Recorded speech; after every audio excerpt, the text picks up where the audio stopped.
Hey friends, Mr. Martinez here. I'm back with another episode of Mindset Messages.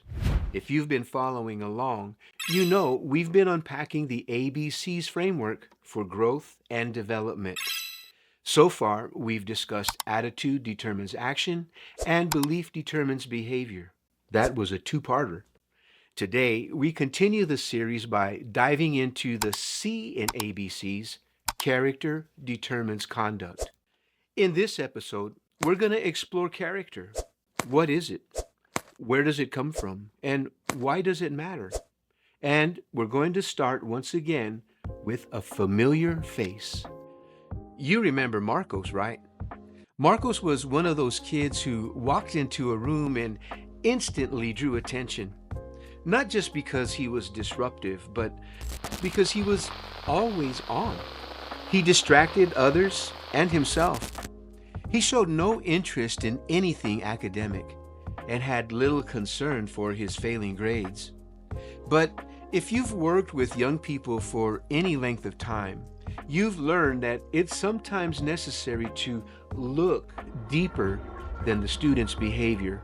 What I saw in Marcos was not necessarily a defiant spirit, it was a guarded one. Humor and distraction were his way of staying in control in an environment where he often felt invisible or inadequate. If you remember, underneath the surface, Marcos carried limiting beliefs. One of those limiting beliefs was, if I don't try, I can't fail. And paired with an attitude of apathy, like, what's the point? His behavior made sense. But more importantly, those patterns were shaping something even deeper. His character, his developing sense of identity. Dr. Tim Elmore has said, and you've probably verified this yourselves numerous times, when young people don't know who they are, they act like who they think others expect them to be. Does that sound familiar? This is why students often fall into the same trap Marcos did. Marcos didn't need a behavior modification. No, he needed a belief manifestation. And over time, as we walk together through the 4Ds, discover, dream, develop, and deploy, he began to change from the inside out. After all, building character is an inside job. Each step in the process helped him peel back a different layer, discovering his value and purpose, dreaming bigger, developing new habits, and deploying a more hopeful version of himself into the world. Now, let's talk about character. Not just in the moralistic sense, but in a deeper sense of developing identity. Character is who you are when no one's watching. It's not just what you do, it's the motivating why behind what you do. I like to define it this way: character is identity expressed through consistent choices. Aristotle famously said, "We are what we repeatedly do." Excellence, then, is not an act, but a habit. And Stephen Covey stated it this way. He said, "Our character is basically a composite of our habits. Because they are consistent, often unconscious patterns, they constantly, daily express our character." I'll say it again. Building character is an inside job. So here's where the ABCs come in: attitude, or the way we think, and belief, what we accept as true. They form our internal operating system, and over time, they interact and combine to form our character, our internal compass, and core sense of self. It's our identity. And that sense of self or identity, in turn, determines how we carry ourselves on the day to day. Character determines conduct. Neuroscience supports this idea. Research in neuroplasticity shows that repeated thoughts and beliefs, especially those formed during adolescence, create neural pathways that influence not just behavior, but identity. As neuropsychologist and originator of the Hebbian learning theory, Dr. Donald Hebb put it, neurons that fire together, wire together. The more often you think or act a certain way, the more your brain builds a default setting for that behavior. You're literally wiring your brain every day through repetition. So if a student consistently reinforces the belief, I'm not good enough, or nobody cares about me, or if I don't try, I can't fail, those patterns don't just affect their mood, they become the default setting that shapes their self perception, and that directly informs how they conduct themselves. So here's the thing, character is not fixed, it's formed. Let me offer this metaphor to better explain. Imagine a wide open grassy field. On the other side of the field, there's a cool, refreshing running stream. You know, a place that you'd like to go to, like a destination or a goal or something. You want to get to that stream, but there are no trails, just tall, thick, never been walked on before grass. Now, picture walking through the field to relax and enjoy the stream. The first time you go, it's slow going. The grass is tall and thick. You might trip or lose your way. You might even need a machete to cut your way through the grass. But if you walk that same path over and over again, day after day, you begin to cut a trail. The grass gets matted down and even stops growing.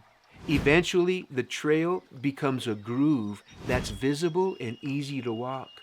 And you've walked it so many times, you could even do it in your sleep. It's just automatic. That's how your brain works. That's what Dr. Hebb meant when he said neurons that fire together, wire together. Every time you make a choice, especially a moral or character-driven choice, it's like walking in a path. Do it enough, and your brain builds a shortcut or a pathway. Your conduct becomes automatic, even effortless, because your character has carved a trail. So let me ground this a little further in what we know from social emotional learning and identity theory. James Marcia, a psychologist who built on Erik Erikson's work, proposed that identity formation in adolescence hinges on two things: exploration and commitment. In other words, young people need space to ask, who am I? What do I stand for? What am I becoming? This is a big reason why I no longer ask students, what do you want to be when you grow up? Instead, I ask, who do you want to be when you grow up? Because your future isn't just about the job you'll have or what you'll do. It's really about the person you'll become. This is where the 4Ds of my framework aligns with what James Marcia described in his identification formation theory. Through discovery, students explore identity and values, and through dreaming, they imagine possibilities beyond their current circumstances. This is exploration. But identity isn't formed by exploration alone. It takes action. That's where development and deployment come in. These are the commitments, internal and external, that shape conduct and provide direction. I'll dig into the 4Ds and 4Es in future videos, but for now, I believe this is enough to demonstrate how it all connects together. When students are guided through this intentional process, their behavior starts to reflect a more grounded, purpose-driven self. So, in essence, this process is designed to help students intentionally cut new paths through the field to the stream, or whatever destination they dream up for themselves. So, here's the mindset message I want to leave you with today. Character determines conduct, because who you are always shows up in what you do. And here's the good news. Character is not something we're stuck with. Remember, character is not fixed, it's formed. Because of neuroplasticity in our gray matter, character is something we shape through the attitudes we hold, the beliefs we build, and the identity we commit to. For educators, mentors, parents, and youth workers, this means helping students form their character is not about controlling their behavior. No, it's about cultivating their belief in who they are and in who they can become. In other words, it's not about behavior modification, it's about belief manifestation. And all this begins with awareness, grounded in the work of discovery and dreaming, as students are guided to explore and align who they are and who they want to be. Then it's applied and put into action when they commit to development and deployment, intentionally becoming the person they aspire to be and taking steps toward where they want to go. This is the process we saw fleshed out in Marcos' story. The outcome wasn't a perfect kid or a finished product. Not at all. No, the outcome produced a student who moved from performance to authenticity. Marcos shifted from being the only thing he thought or believed he could be to becoming something he never would have imagined before his shift in attitude and upgrade in beliefs. He stopped living out a label and started living into a new vision of himself, a vision he chose. He transformed from being a statistic to becoming a success story. In our next episode, we'll wrap up this deep dive into the ABCs framework with the D in ABCs, discipline determines destination. If any part of today's message connected with you, or reminded you of a student, or even your own journey, drop a comment below. I'd love to hear your thoughts. How do you see character showing up in your work with young people? And if you haven't already, be sure to like, subscribe, and share this message with someone who can benefit or grow from it. I hope you'll all join me for the next one. And until then, much love, much respect, peace.